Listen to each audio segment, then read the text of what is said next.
Gloire au Seigneur. Alléluia. J'aurais voulu vous parler aujourd'hui des gitans. Le mot gitan vient de celui qui gîte, celui qui n'a pas de domicile fixe. Le gitan, il est un peu comme le lièvre. Le lièvre, il a un gîte, il n'a pas de terrier.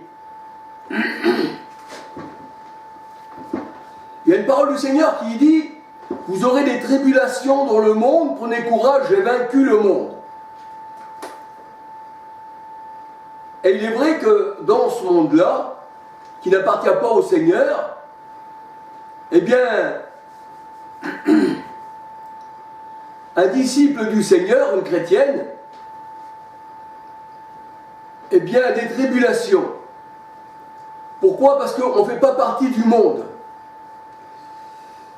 Mais j'aurais voulu vous parler des gitans. Pourquoi? Parce que, bien que les gitans, le trois quarts, je veux dire même la majorité, sont dans l'erreur, eh bien, dans ce monde, eh bien, ce sont aussi des réprouvés.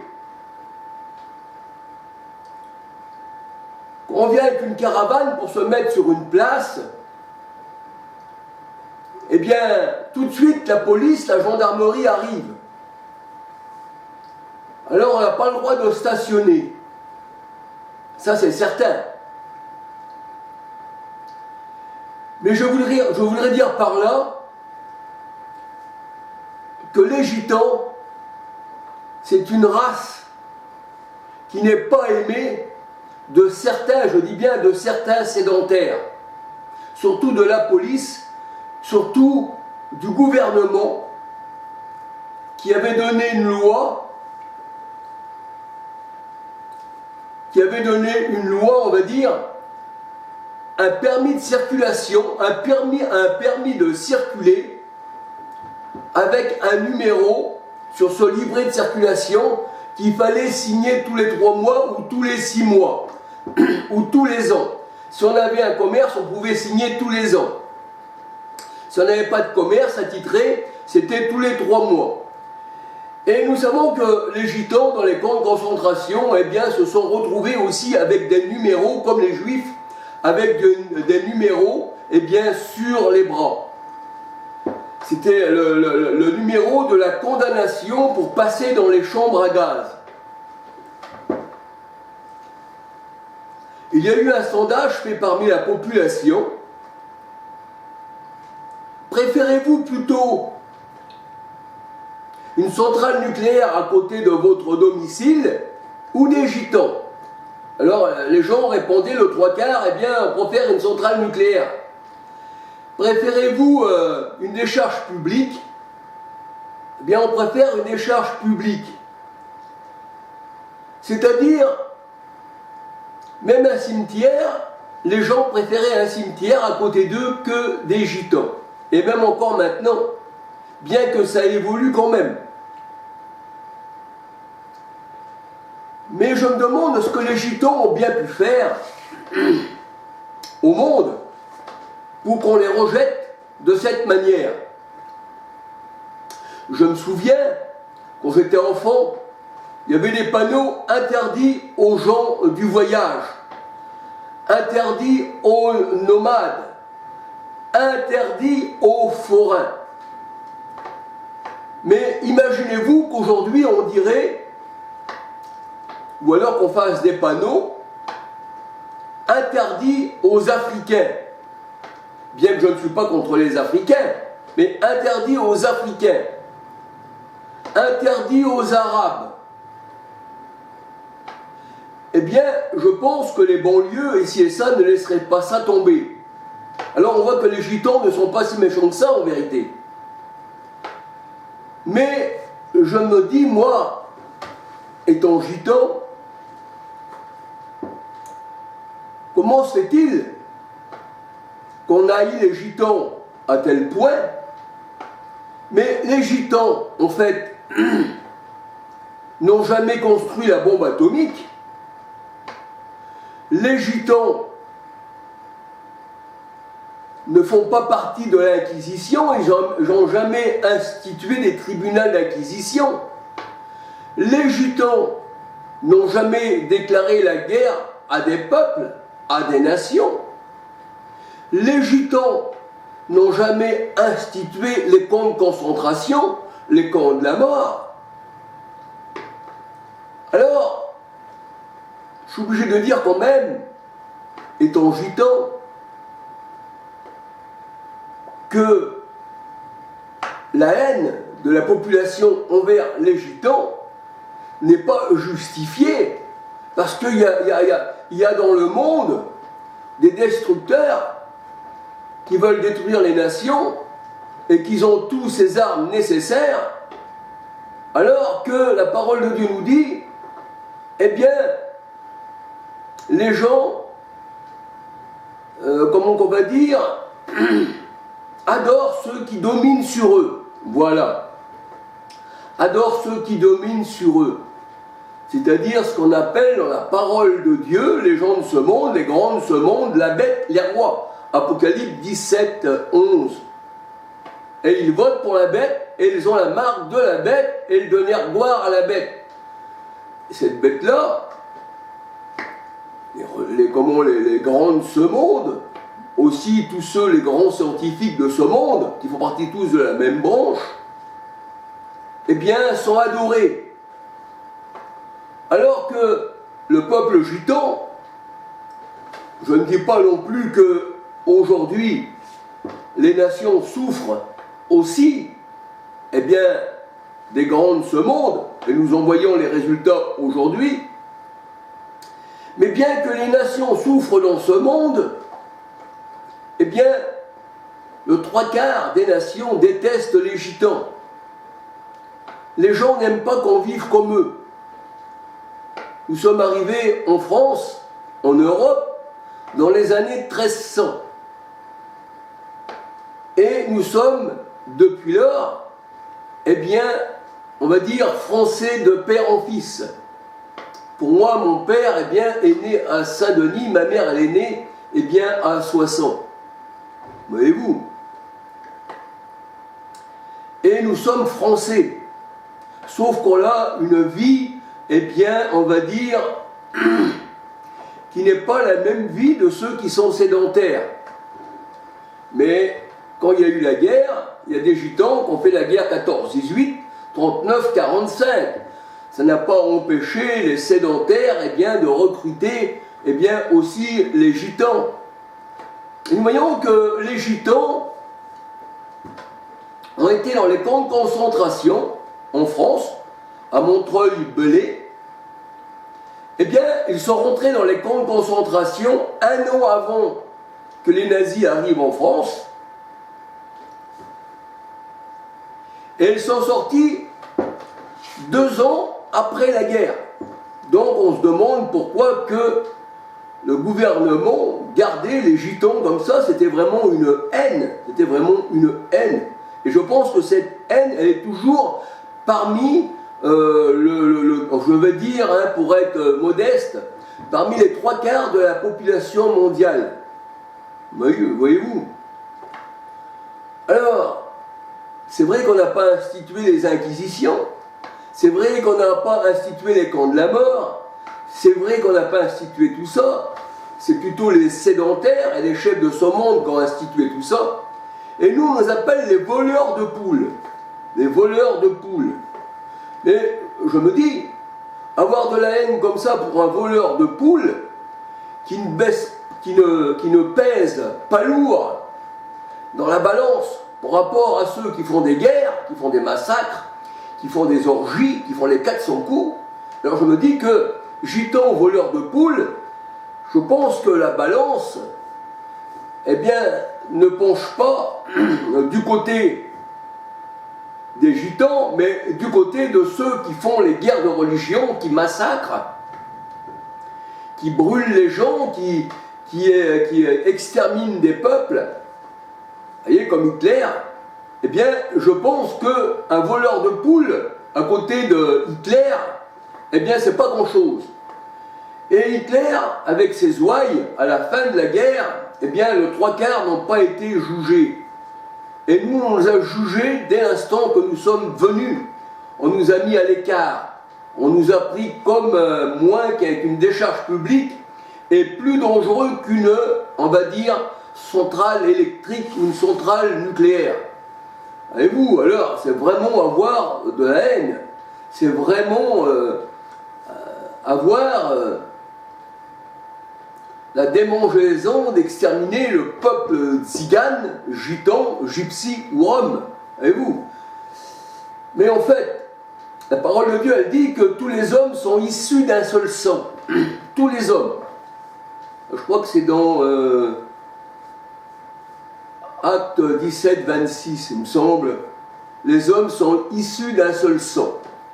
Ça veut dire que si vous prenez le sang d'un gitan avec le sang d'un sédentaire, s'il y a une prise de sang pour sauver quelqu'un, eh bien, le sang du gitan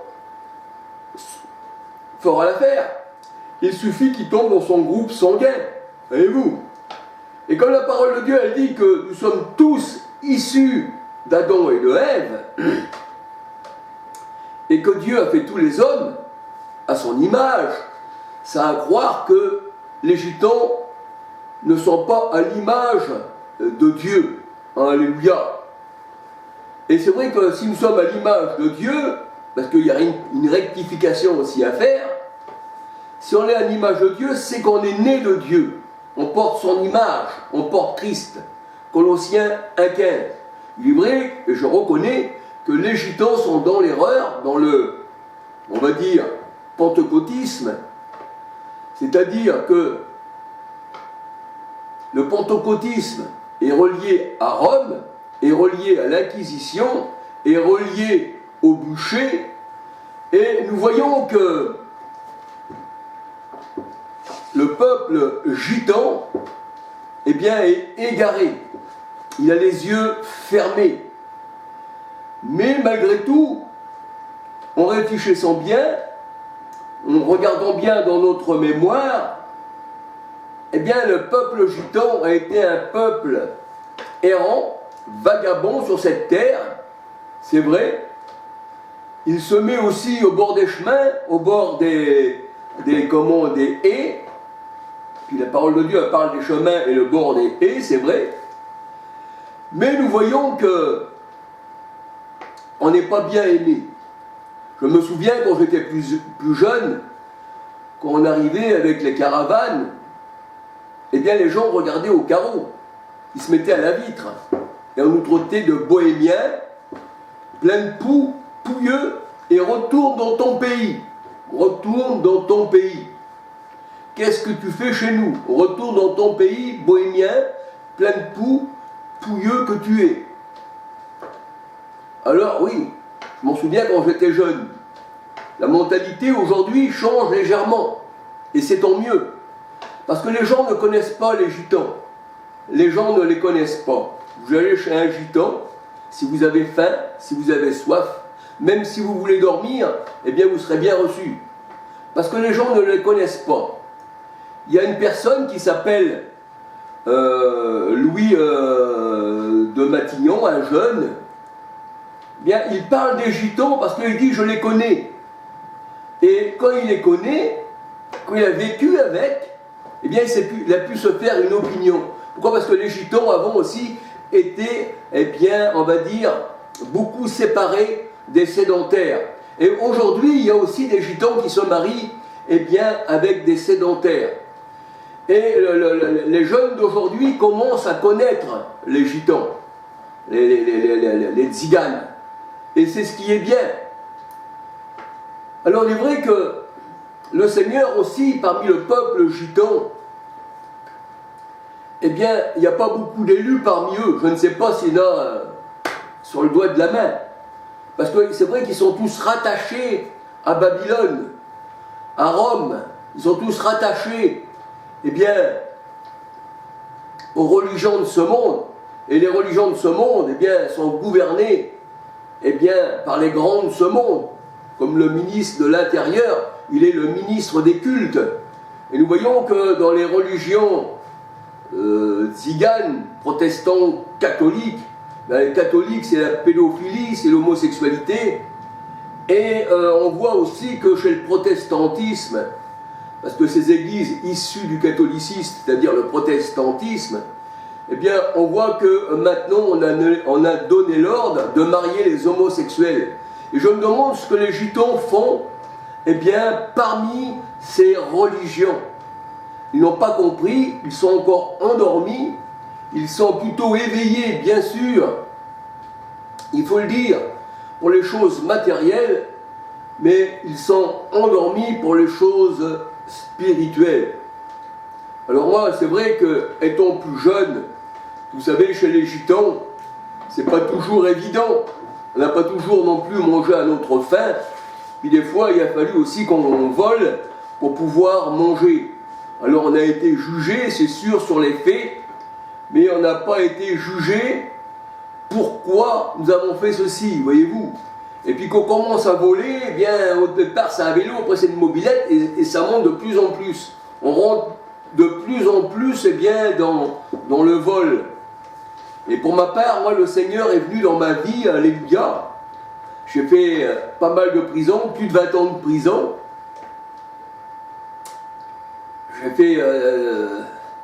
J'ai été en prison dans les années fin 67, début 68. J'ai été à Beauvais, 2 rue Bossuet, à Beauvais, à la prison de Beauvais. J'étais mineur. J'étais à Amiens. De briques rouges là-bas, c'est des briques rouges, Amiens.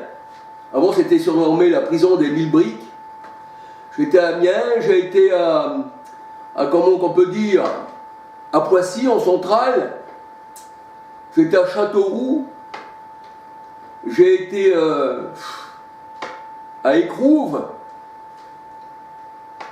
à Compiègne, à Chalon-sur-Marne, à Orléans. C'est que j'ai été encore, je m'en souviens même plus.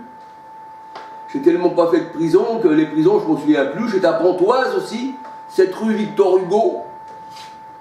Donc j'ai passé par la prison. Peut-être que si j'avais été élevé, peut-être que ma vie, si j'avais été élevé dans la luxure, c'est-à-dire dans les richesses, peut-être que ma vie aurait été autre. Et il est vrai que des fois les gens qui vous condamnent, eh bien, le 3/4, eh bien, ils sont venus au monde avec une cuillère en or dans la bouche. Donc, ils ne connaissent pas la misère. Et des fois, les gens, des fois, ils sont dans la misère. Pourquoi? Parce que des fois, la vie les oblige à faire des choses. Voyez-vous? Mais je n'excuse pas non plus, parce que on est pauvre qu'on doit voler. C'est pas ça que j'excuse. Mais des fois, la faim, eh bien, nous pousse à faire des choses. Parce que moi, je me rappelle, quand j'étais plus jeune, on restait des 3-4 jours sans manger. On mangeait sur les décharges publiques. Et je n'ai pas honte de le dire, c'est vrai. Je mangeais sur les décharges publiques. Voilà. Et des fois, je volais une auto pour dormir à l'intérieur. Parce qu'on dormait dehors. Des fois, je dormais sous la caravane. Ou des fois, dans un fossé dehors. Parce que la vie de gitan, c'était de vivre dans les bois. Le gitan, au départ, vivait dans les tentes.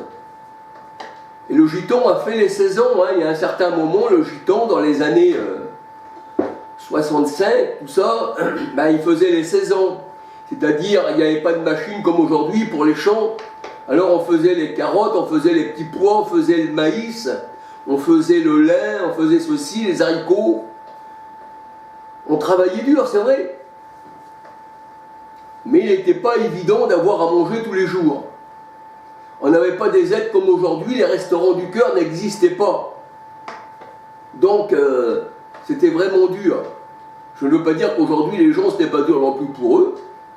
D'ailleurs, on voit les gilets jaunes quand ils descendent dans la rue, surtout avec les prix qui montent. C'est vraiment dur, c'est vrai. Mais enfin, moi je pense que nous sommes tous des hommes et des femmes. Je pense que on a été rejeté comme ça par la population mondiale parce qu'on était mal connus. Et on est mal connus, c'est ce que je pense.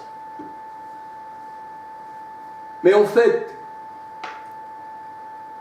ce qui compte aujourd'hui, c'est pas regarder à l'arrière, ce qui s'est passé à l'arrière, Même le Seigneur le dit dans sa parole. Celui qui regarde à l'arrière n'est pas digne du royaume des cieux. C'est-à-dire, si tu retournes dans ton péché, dans ce que tu as fait, ou si tu retournes pour un juif dans la loi, tu n'es pas digne du royaume des cieux. Celui qui met la main à charrue, eh bien, c'est pour semer, c'est pour faire un terrain nouveau, défrichez-vous un terrain nouveau, ne semez pas parmi les épines. Donc, on peut dire que on ne doit pas regarder à l'arrière, on doit regarder de l'avant.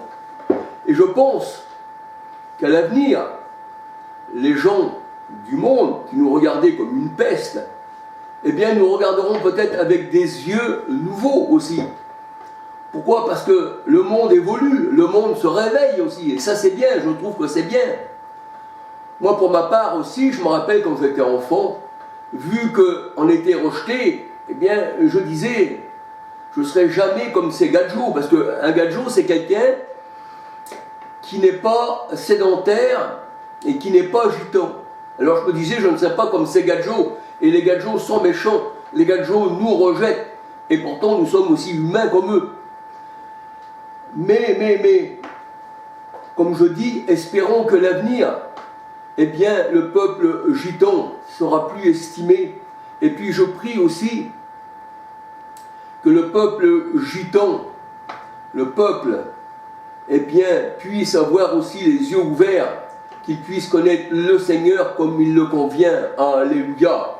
Parce que nous voyons que le peuple gitan aujourd'hui, il y en a qui sont dans le catholicisme, il y en a qui sont chez les témoins de Jéhovah, il y en a qui sont aussi, eh bien, on va dire, chez les protestants, les adventistes, enfin voilà. Et là, eh bien,